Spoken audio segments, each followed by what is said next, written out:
Hey everyone, it's been a while since I've done a sit-down video where I talk about books to the camera.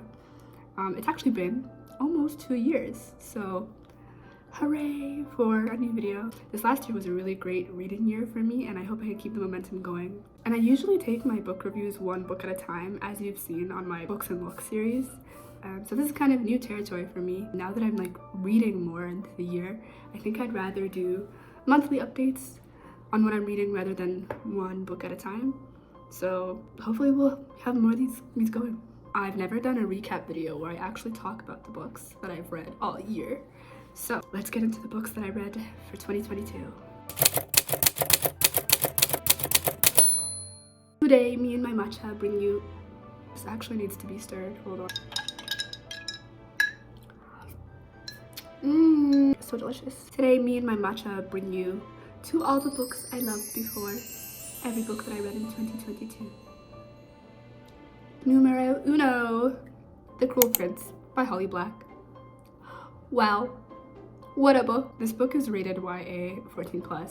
Essentially, the story follows Jude, a mortal girl who's abducted, her parents are killed, and she's taken into the world of fairies. 10 years later, Jude decides she wants to earn her place in the world of fairies. And due to her being bullied because of her being immortal, none of the Fae believe that she belongs there, and she's ultimately pushed to her limits. Due to all this bullying, she's forced to win her place or earn her place among the court of fairies, or the fairy world that she lives in, which also leads her to defy fairy royalty through bloodshed and deception and betrayal. There is a line in the book that goes, "If I cannot better them, I will be so much worse," and it really sets the tone for the rest of the book and the rest of the series. I've only read book 1, so I'm eager to get to the second, but wow. Oh my god, this book had me turning pages like no other. I went through a really rough patch in reading where I was just unable to read for a really long period of time, and this book just opened the floodgates for me. I had the book on my laptop, and I just remember sitting there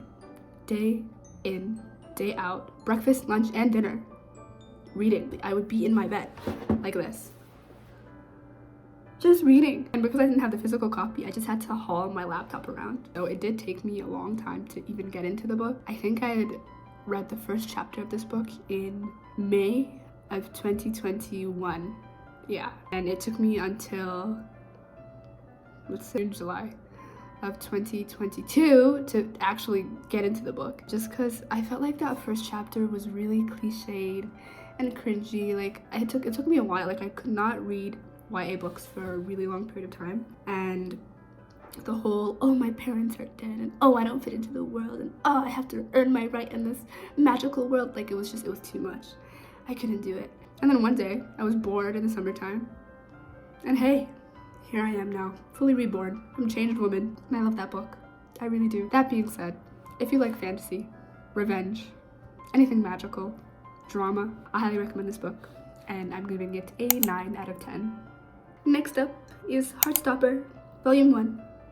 Rated YA 14+, Heartstopper is a slice of life romance that follows the life of Nick and Charlie at Shroom Boys Grammar School. I saw the Netflix show for this recently, and it blew my mind because I was actually a really early reader of Heartstopper when it was first being published on Tumblr by Alice Oseman, and I remember reading it in high school. Whoa. And seeing it on Netflix was just so astonishing to me. I was like, whoa, wait, that comic that I was reading on tumblr.com has a show on Netflix now?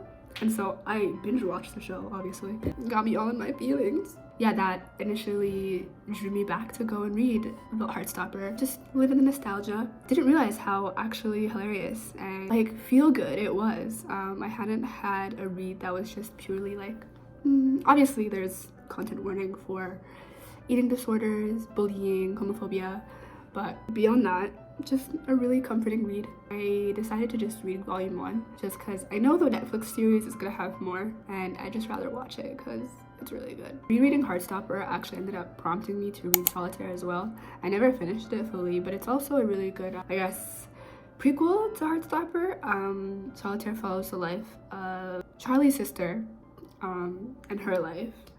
Nick and Charlie are just background characters in that book, and although I didn't finish it, I think I will definitely get back into it this year. Heartstopper was really quick, fun, sweet, easy to read. I give it a 7 out of 10. In the same vein, I also read Nick and Charlie's novella, heartstopper novella, rated YA 14+. It's a novella in the Heartstopper universe, and it follows Nick and Charlie, or I guess Nick, in his last day of attending grwm before he goes to college. Because Nick is going to college, Charlie thinks he's being left behind and is going to be broken up with. So his overthinking and his insecurities kind of fester, and he's starting to act out. He's having more emotional episodes, and his insecurities lead him to believe that Nick is really going to break up with him before he goes to college. Even if they are long distance, he just believes the relationship is not going to work out. Just follow them through their first kind of rough patch in their relationship.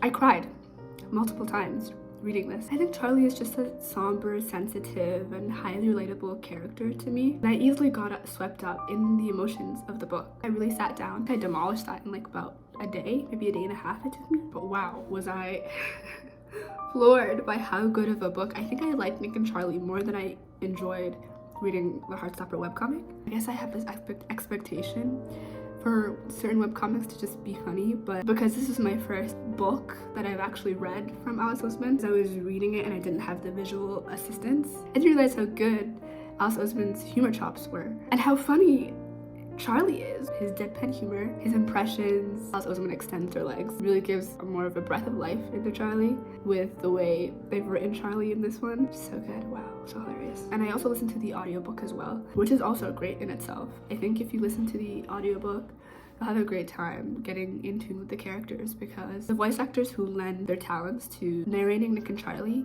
do an incredible job of really like immersing you in the story as well. And it's such a fun time. Anyway, Alice Oseman is incredibly talented. I love Heartstopper, love the Osemanverse, and I look forward to everything that Heartstopper has in store for us, whether in Netflix or books, moving forward. And I'm really excited for season 2 of the series. Next one is a little controversial. Colleen Hoover's It Ends With Us, which was a good book. I liked it. It was my first Colleen Hoover book, and I remember just seeing it all over the place, again on social media and everything. And at first I thought it was not nonfiction, because I kept hearing that it was about abuse, right? So I really thought it was just some nonfiction book retelling like a real victim story, which it is technically.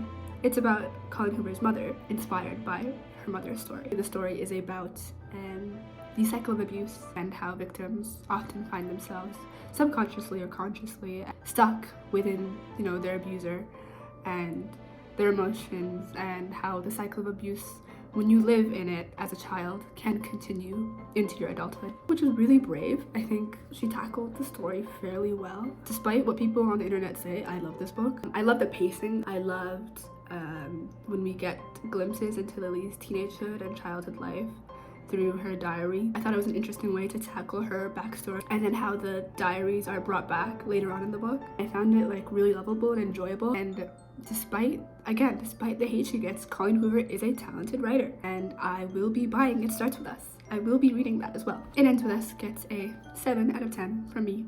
Next up, we have Joe and Laurie by Margaret Stoll and Melissa De La Cruz. Wow, what a book. I say that for every book, but really, wow, what a book. Joe and Laurie is rated YA 14+, and it's a romantic retelling of Little Women. I am a Joe Laurie supporter, and I will die on that hill. I believe Louisa May Alcott may have made a mistake when she wrote off Joe Laurie out of spite. It really was not intentional. She only had Joe and Laurie not end up together because her fans were annoying her in her fan letters. So she decided to punish them, but they were initially supposed to be endgame. That is my truth. Okay. Joe and Laurie follows Joe in the space between her having finished writing Little Women and its success, and her second book. There's a stall time between the two. She's just feeling a lot of pressure and self-doubt, the expectation to write something greater than the last book that she had written. Laurie notices this and tells her, let's go to New York, just to, get her mind off of writing and let her return to writing with fresh eyes. But Joe's desire to remain independent ends up overshadowing us again. Leads her to turn down his proposal again and sends Laurie off to college, just heartbroken. Terrible. Then Laurie returns to Concord with a girlfriend. Joe either has to communicate her true feelings to Laurie or lose him forever for the up-10th time. Great read. This book had me in shambles. It was really just a heaven sent of constant heartbreak and finally something to mend my heart back together. Miscommunication was a recurring plot device in the book, and it made it really frustrating to read at times, but it was frustrating in a good way because ultimately I knew they were going to end up together, so it was just a matter of me pushing through just in like arguments and miscommunication. Ultimately, you just want to see these characters end up together, right? And so Melissa de la Cruz and Margaret Stoll do a great job of making it a slow burn and really having you fully anticipate, oh, when is it gonna happen, right? It was just so enticing and so sweet. 10 out of 10 for me. Next up is Call Me By Your Name by Andre Aciman. The way I have read this book down, it's not a new book that I've read this year, but I have reread it multiple times. It's only on this list because I read it last year and I loved it. Call Me By Your Name is rated NC-17 mature reading. Call Me By Your Name is a blossoming romance between Elio Perlman and the summer student staying at his parents' cliffside mansion at the Italian Riviera. Elio's family is Italian-American, so they take in a student each summer, and it's my yearly comfort summer novel. Like, I love reading this every single summer. It just gets me in a really good mood. I love Andre Aciman's prose and his attention to detail. I love it. Every single time that I read it, I find something new to cherish about Andre Aciman's habit of wandering into memories and using a story to retell another story, and you know, this beautiful prose of him delving into a memory or a fondness or just something that he notices, that Elio will notice about someone. That part of the book is what really captures my attention, or classic references where I guess sometimes can be read as pretentious. I personally eat it up every single time. You may be familiar with the film. I think something that the film misses out often is Elio's wit and sense of humor. As I've read it throughout the years, there's always something different that sparks my attention. He's so like cunning and vengeful and jealous of anybody that interacts with Oliver, and the things that he conjures up and says to himself just have me dying sometimes. He's such a silly, funny guy. You could expect me to talk about this book again on this channel, but for this year, it gets a 10 out of 10 from me. We've now reached the TBR section, which it's deep, guys. It's actually deep. It's not just 3 books, it's a lot more. I'm being serious. But ever since I've read Cruel Prince, there's definitely a lot of fantasy that's now on my list. I'm currently reading Children of Blood and Bone by Tomi Adeyemi. I don't want to say it's a hard read. I have not given it proper time, but it's great. I'm just gonna list the books. So, The History of Love and Pieces by Helen Oyeyemi. History of Love is by Nicole Krauss. Yeah, I had to get through those. Also, Wicked King by Holly Black, the second book in the Cruel Prince series. Dune, I haven't finished yet. Caraval. What's another one? Serpent and Dove. That's as far as I know right now. And then I guess more in Holly Black's series of books, because wow. Yeah, just a lot of fantasy, a lot of like catching up that I'm doing in terms of reading. I may just end up doing monthly reading catch-ups because I like this format. I really enjoyed making this video, and I like this format of just discussing several books. But that is the end of it. Me and my matcha latte bid you farewell. Have a great evening. Bye.